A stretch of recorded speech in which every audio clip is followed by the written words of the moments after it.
Marais wa Tanzania na Uganda hapo jana wamesaini mikataba mitatu ambayo inahusu masuala ya ushuru, hisa na usafirishaji, ikiwa ni hatua muhimu za awali kuelekea ujenzi wa pamoja wa mradi wa bomba la mafuta ghafi wenye thamani ya dola za Marekani bilioni 3.5.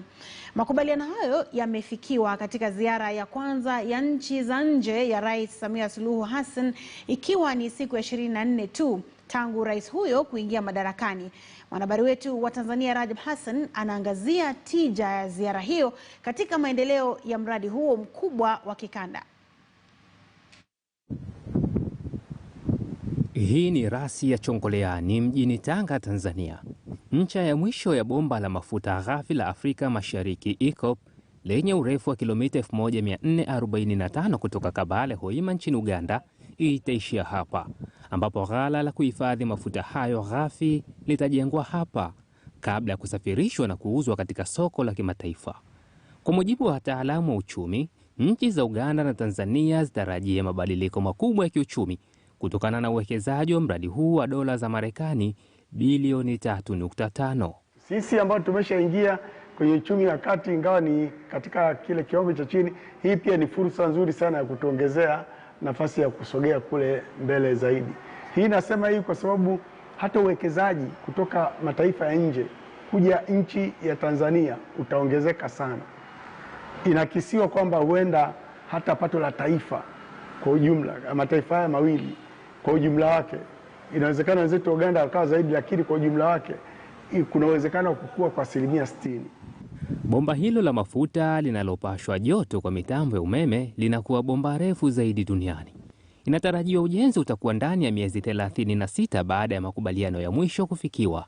Hivyo ziara ya Rais Samia nchini Uganda inastawisha imani kwa wakazi wa Chongoleani mjini Tanga na mikoa 8 inayopitiwa na bomba hilo, huku Rais Samia akitangaza kuwa Tanzania ipo tayari. I'm pleased to note that our countries have now embarked on building strategic infrastructure to support these endeavors. Apart from the pipeline, we have embarked on the construction of roads, ports, airports, railways, as well as power plants to generate electricity. This is indeed a significant step in the right direction. Rais Museveni anadokeza kuwa uamuzi wa kupitisha bomba la mafuta nchini Tanzania badala ya Kenya unachagizwa na uhusiano na historia.